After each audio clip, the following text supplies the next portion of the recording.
Hey, we are back and we are going to finish up the book of Esther today. This is his Word Unveiled. Been amazing, so much truth in the book of Esther. So let's get to it. We're going to finish up the last 3 chapters of this book, Esther, chapters 8, 9, and 10.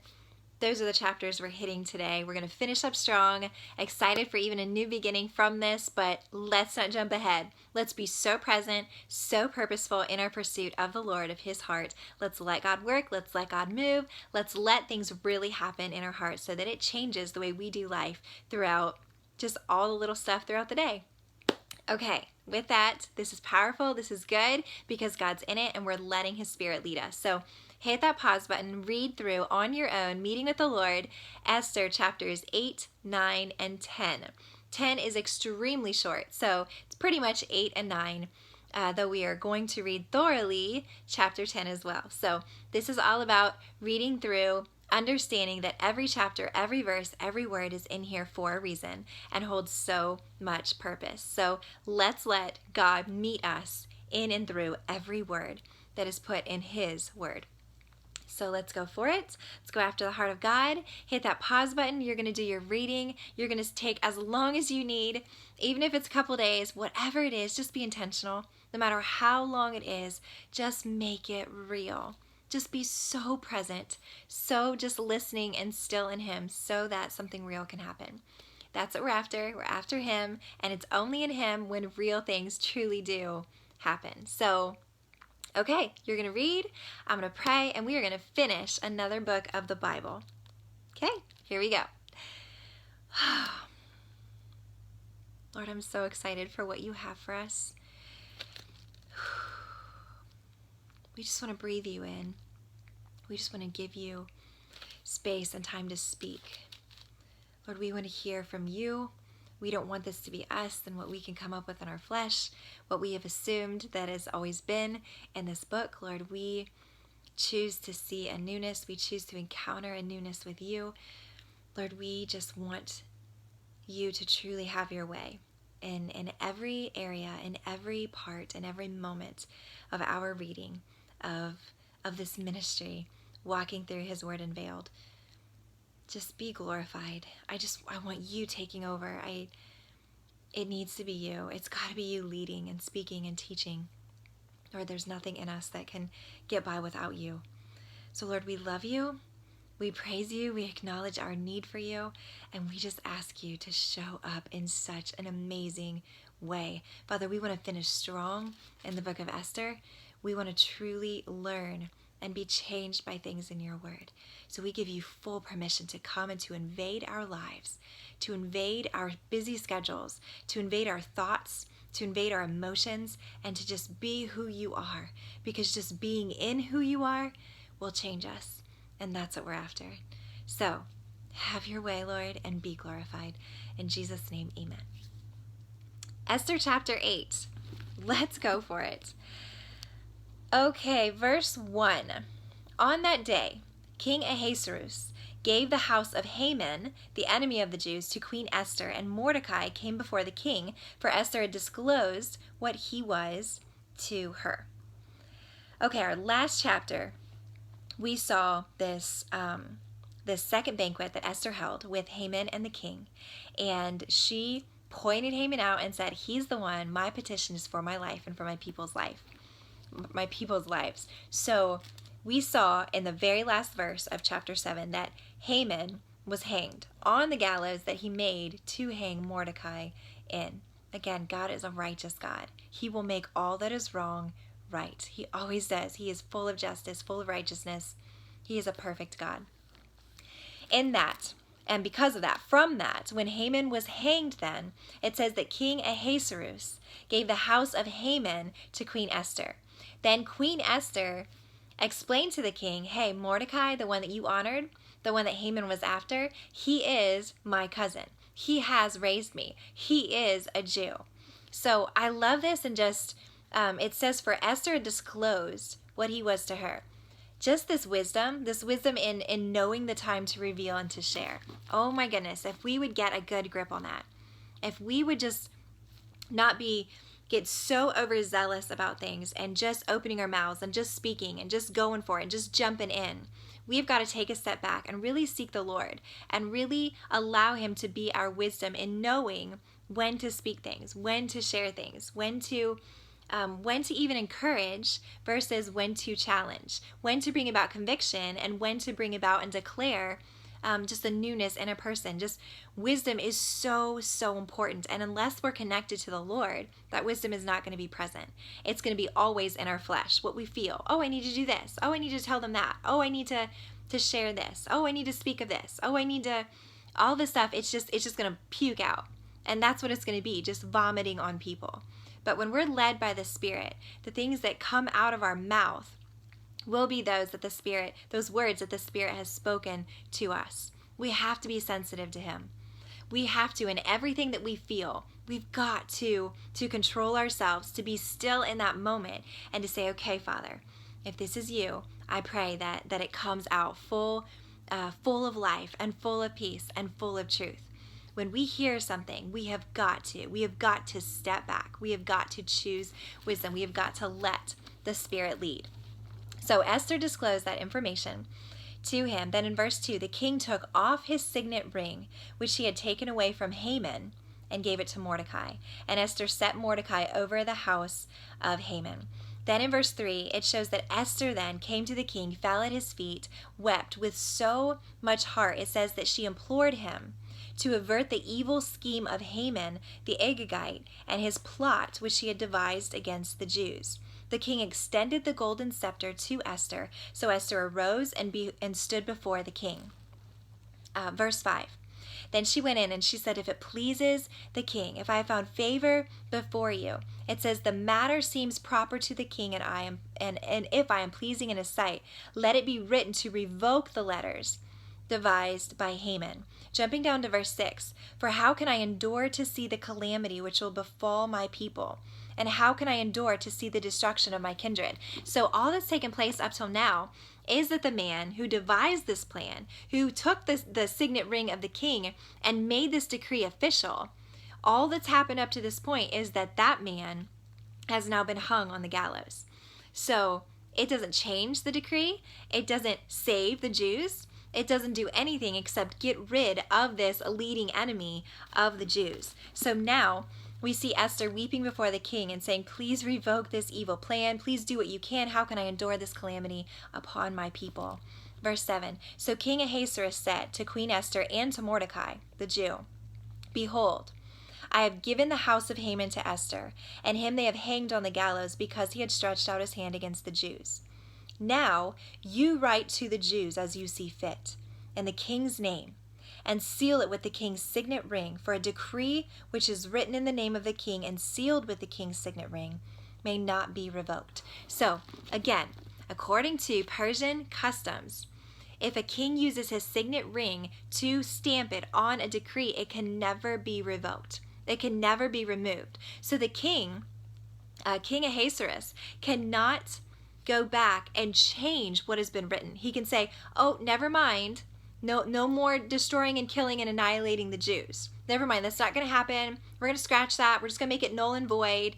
We're going to revoke it. No, that's impossible.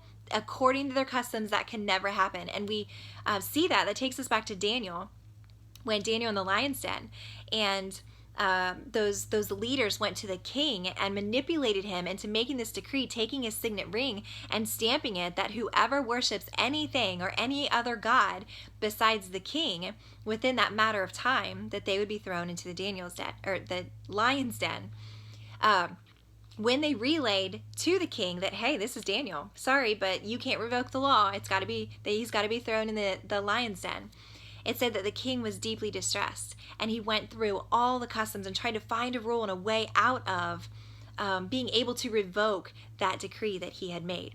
And he found no way, which we know that Daniel was thrown in the lion's den, and the Lord simply just had to show up. And in his faithfulness, he did, and nothing went wrong. But we see that this is that was Darius the Mede, part of that custom, part of that. It cannot be revoked. So we see that what King Ahasuerus did use his signet ring to decree, to send out this decree that Haman wrote up, it cannot be taken away. It cannot be revoked. So what he instructed them to do was see fit and write a new decree. So they got together in verse 9, they got everyone together, they worked on this decree. Verse 10, he wrote in the name of King Ahasuerus and sealed it with the king's signet ring and sent letters by couriers on horses riding on steeds sired by the royal stud. So they were to write a new decree. We can't come in and tweak the original decree. They couldn't come and tweak it. They couldn't change around words. They needed to write a completely new one. It's not going back and building on this old decree or these old words or this old habit or this old anything. God says, okay, you pay attention, you know what that old decree was, and now I'm going to help you make a brand new one that is going to be completely redefined. That's powerful.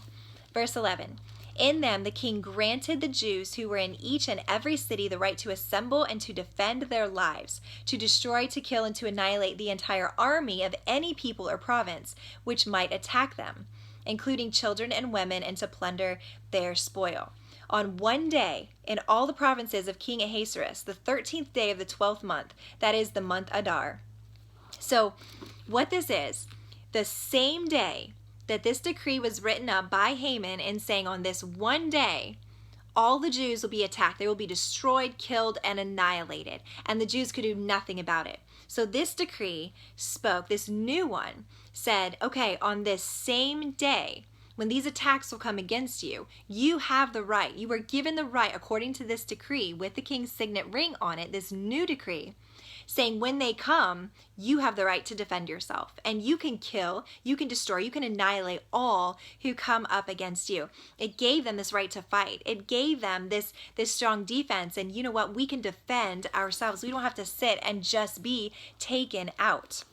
So on that same day, this new decree, this was spoken and saying, hey, there can be a newness. There's hope here.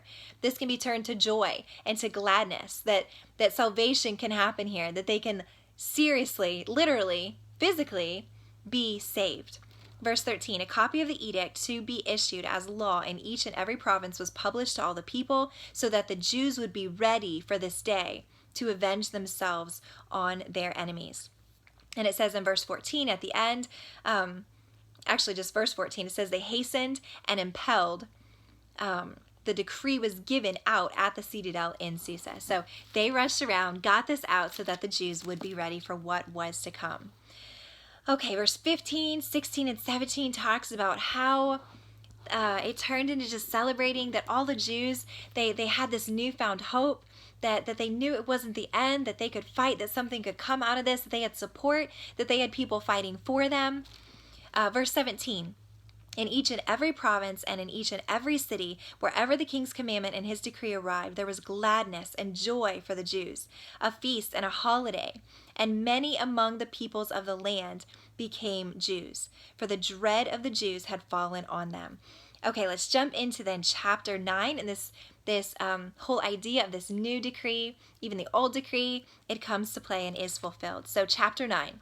Now in the 12th month, that is the month Adar, on the 13th day, when the king's command and edict were about to be executed, on the day when the enemies of the Jews hoped to gain the mastery over them, it was turned to the contrary, so that the Jews themselves gained the mastery over those who hated them. God is in the business of doing that very thing and redefining the results and changing them up and transforming them and coming and bringing about restoration when it looks very clearly and very much like it will be defeat. He turns it into triumph. He turns it into victory. It's because of him. And in his perfect timing, it happens. Verse 2, the Jews assembled in their cities throughout all the provinces of King Ahasuerus to lay hands on those who sought their harm, and no one could stand before them. Verse 3 says, even all the princes of the provinces, the satraps, the governors, and those who were doing the king's business, the kings, like the king of Persia's business, assisted the Jews because the dread of Mordecai had fallen on them. They had an overwhelming support and protection from others, from these who were not even Jews. That is the support of the Lord. And it's not the support of the people. We have to see it that way, the support of the Lord. The Lord orchestrated this. The Lord caused this to happen. The Lord brought about this protection and support. The Lord brought about this favor. And the Lord will bring about this victory. Verse 4 goes into talking about the greatness of Mordecai, that he continued to grow in power, in greatness. It says at the very end of verse 4, for the man Mordecai became greater and greater. Thus the Jews struck all their enemies with the sword, killing and destroying, and they did what they pleased to those who hated them. Verse 6, at the citadel in Susa, the Jews killed and destroyed 500 men, and then they go into listing out the 10 sons of Haman that were also killed. Then at the end of verse 10, it says, but they did not lay their hands on the plunder. So all these men that came up against them, they killed them, yet they did not take their plunder. The Jews were not greedy. They took no plunder. They weren't killing out of hate and selfish gain. There was purpose in this. There was a deeper reasoning in this. Let's jump to verse 12. The king said to Queen Esther, the Jews have killed and destroyed 500 men and the 10 sons of Haman at the citadel in Susa. What then have they done in the rest of the king's provinces? Now what is your petition? It shall even be granted you, and what is your further request? It shall also be done. So the king says, okay, this is done.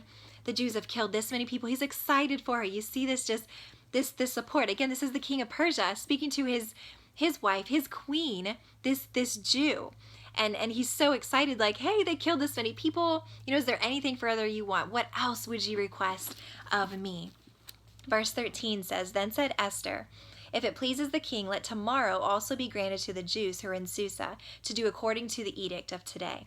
And let Haman's 10 sons be hanged on the gallows. So the king then listened. He received that request well. He allowed the next day to be still one where they would defend themselves, where their enemies would be taken out, would be removed, all those who came up against them.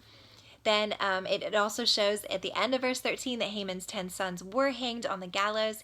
He respected her request. He saw it through what Esther requested of him. Verse 15, the Jews who were in Susa assembled also on the 14th day of the month Adar and killed 300 men in Susa, but they did not lay their hands on the plunder. So again, not being greedy. This wasn't about selfish gain, the same as in verse 10. They did not take the plunder. So what Esther requested and saying, okay, the 13th day was in that original decree. It was in that decree that she and Mordecai then wrote out. The 13th day is when this was all going down. So then they killed on that day 500 men and the sons of Haman. And her request was to allow that to continue the next day. So that would be the 14th day. So it said on the 14th day, they killed 300 men in Susa, taking no plunder. Then in verse 16, now the rest of the Jews who were in the king's provinces assembled to defend their lives and rid themselves of their enemies, and kill 75,000 of those who hated them, but they did not lay their hands on the plunder. Again, this sense of, in a sense of innocence, that it's not done out of that hate, out of that selfish gain. No plunder is taken. They were there again for that purpose. In just defending and just ridding of the enemies.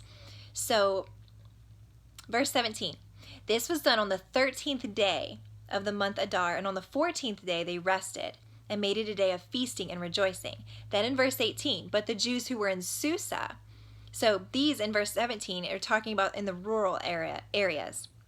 Verse 18, the Jews who were in Susa assembled on the 13th and the 14th of the same month, and they rested on the 15th day and made it a day of feasting and rejoicing.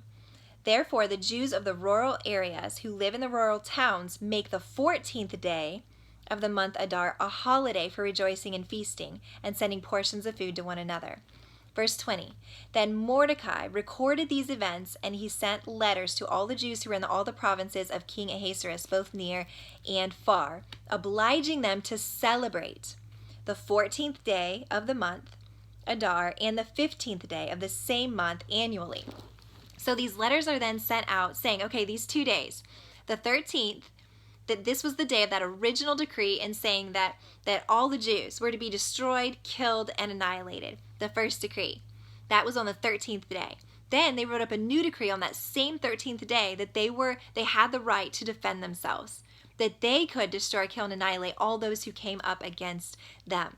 So we saw then on that 14th day, that it was a continuation of this defense, of this defending themselves, knowing that they had a right in doing so, and really just pulling themselves together, gathering together as one, and knowing that the God of Israel, that he had them, that he was defending them and protecting them.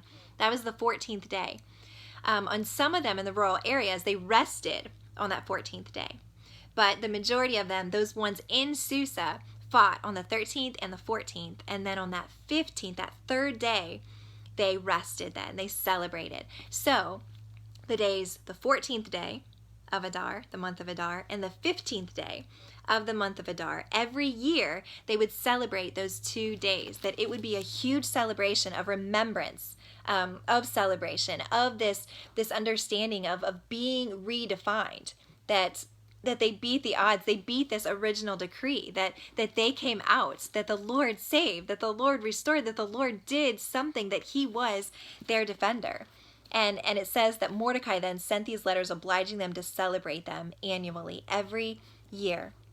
Verse 22, because he sent this obliging them to celebrate, because on those days the Jews rid themselves of their enemies, and it was a month which was turned for them from sorrow into gladness, and from mourning into a holiday, that they should make them days of feasting and rejoicing, and sending portions of food to one another and gifts to the poor. That this was serious, that when God shows up, we should be obliged to remember, to celebrate, to rejoice, to have a feast, to just acknowledge the goodness of God.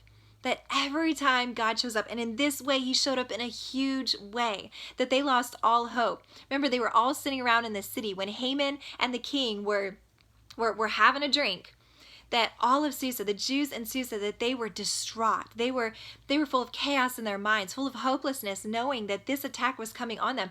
And God allowed a new decree to be written up, a new redefining moment of what that 13th day would look like.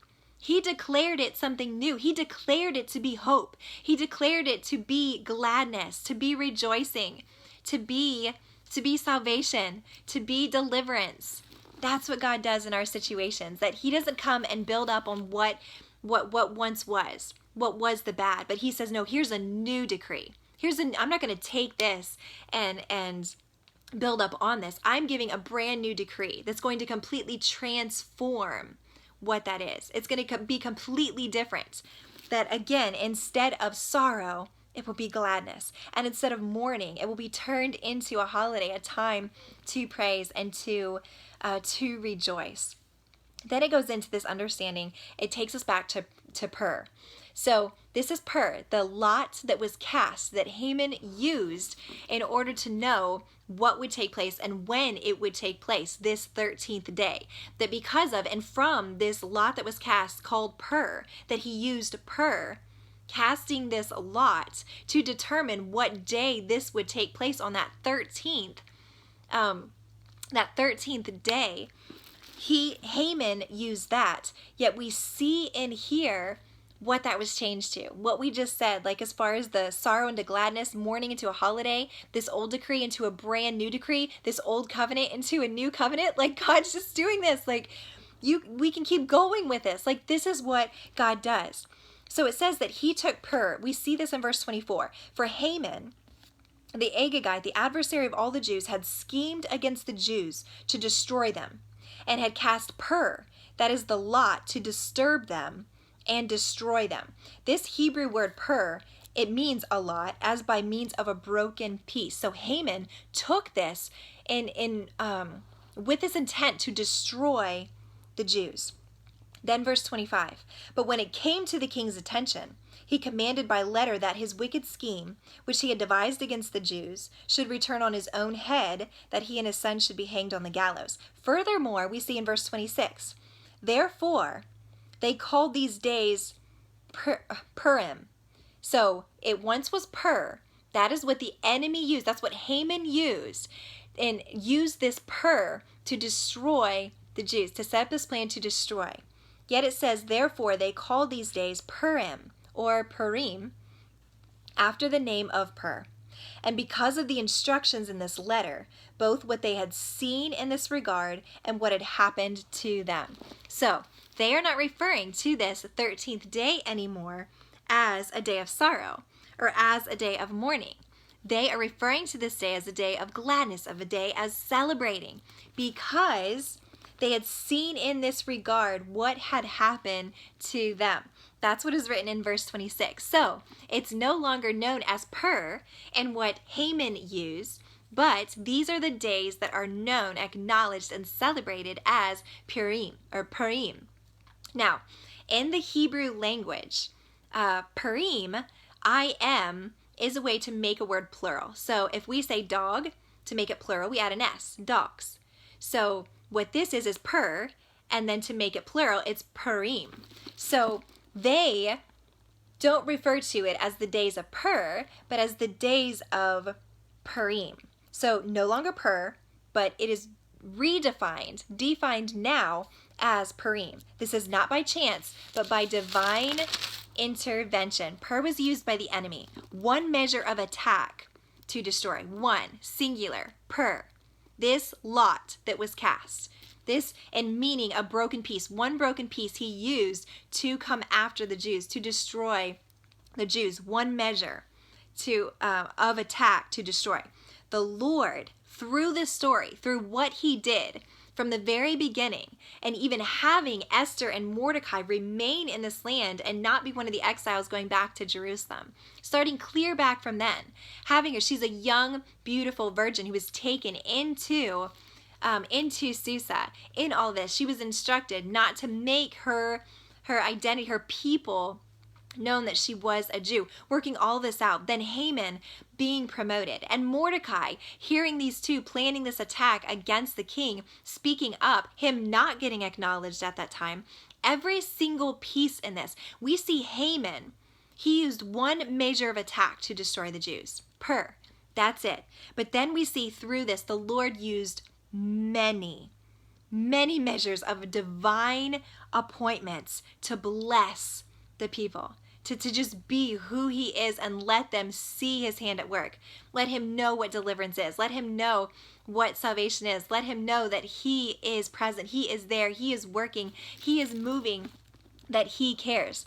There's so many. Again, the enemy using one measure, and the Lord using so many of these divine appointments we see all through the book of Esther. So many. That means plural. They don't know it as Pur. They know it as Purim.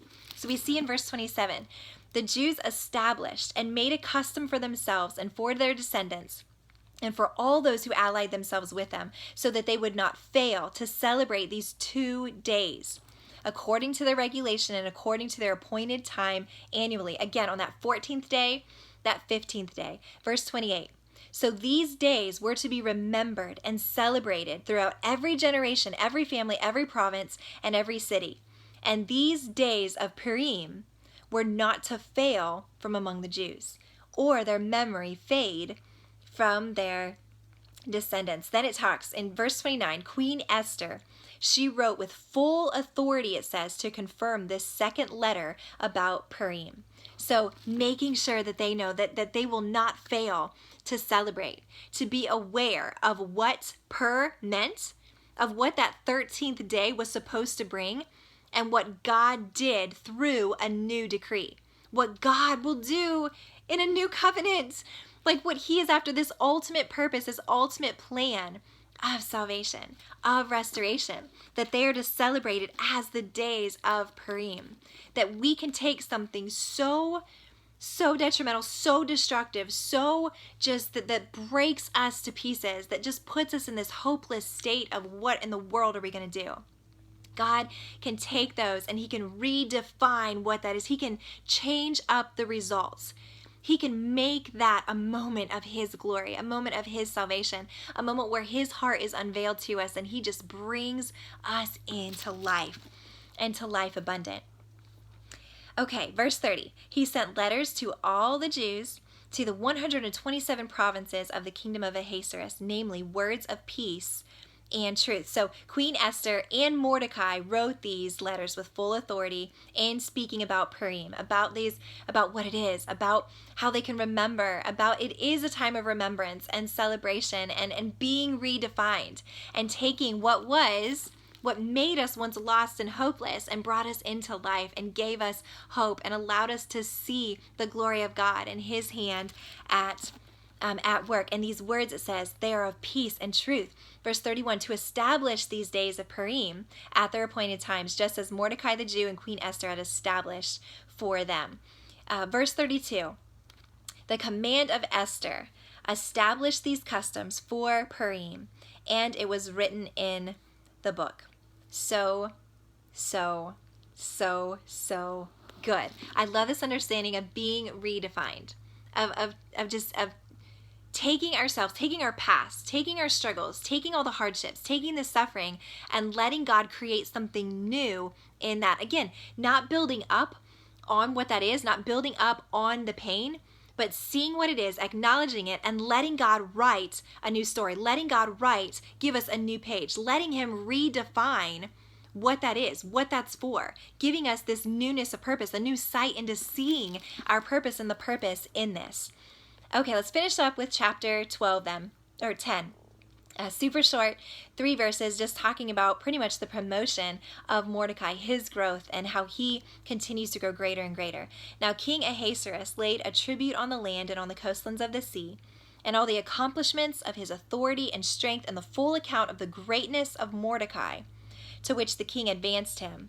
Are they not written in the book of Chronicles of the kings of Media and Persia? Again, this is not in the Chronicles that we have already read, 1st and 2nd Chronicles. This is a different record, different records, a different book. Again, this is the same one, though, the book of Chronicles, in pulling it up and what the king pulled up and reading about what Mordecai had done, bringing about that whole, the Lord bringing it to the king's attention in his perfect timing and saying, let's honor Mordecai. And now we see this continuation of honoring Mordecai and his growing in greatness and power. Verse 3, for Mordecai the Jew was second only to King Ahasuerus, and great among the Jews and in favor with his many kinsmen, one who sought the good of his people, and one who spoke for the welfare of his whole nation. That is a good leader. Okay, that's it. We just finished the book of Esther. How incredible. May we never forget, may we hold on so tightly to just the sovereignty of God, that he's got it, that he's in it, that we can trust, that when things don't go our way or we expect them to happen sooner or whatever it is, all in us and we assume and we expect and all this, may we just, second guess when we just want to rush into things. May we take a step back and say, okay, God, I don't know what you're doing. I don't understand, but I know you're doing something. And we can know that he is a righteous, faithful God who is fighting for us. And in everything he does, it's for our benefit. It is to position us in the perfect places where things can be heard and seen and spoken and encountered. God's got us. He knows what he's doing. And no matter how much planning and thought and intelligence and even power we think that we have, God's got it, and he's going to take it wherever. He's going to use it in whatever way. He's going to use anyone. He can use anyone to just bring about, to reveal his goodness, to reveal who he is. And again, just seeing through into his ultimate plan and what his heart is about, and bringing about salvation, bringing about restoration, and being our defender and being in connection with us, allowing us to see and acknowledge how great he is. So good. He's all over every detail. Let's just trust him. Let's learn to trust him. Let's learn to just see him as the good God that he is. Okay. That finishes it. Another book of the Bible finished. May we just hold fast to the truth that we learned. May we allow God to just continue to deepen our understanding of that and allow it to be applied in our everyday lives. That's where it's at, that we are changed by what we read. Okay, that's it. I'm going to leave you with that. Cannot wait for another new book of the Bible that we're going to hit in our next video. So keep journeying along with me, loving this journey of growth. So thanks so much for joining me, for being here with me. Thanks for walking through the book of Esther with me. Can't wait to start up a new book of the Bible. So I will see you soon on my next video.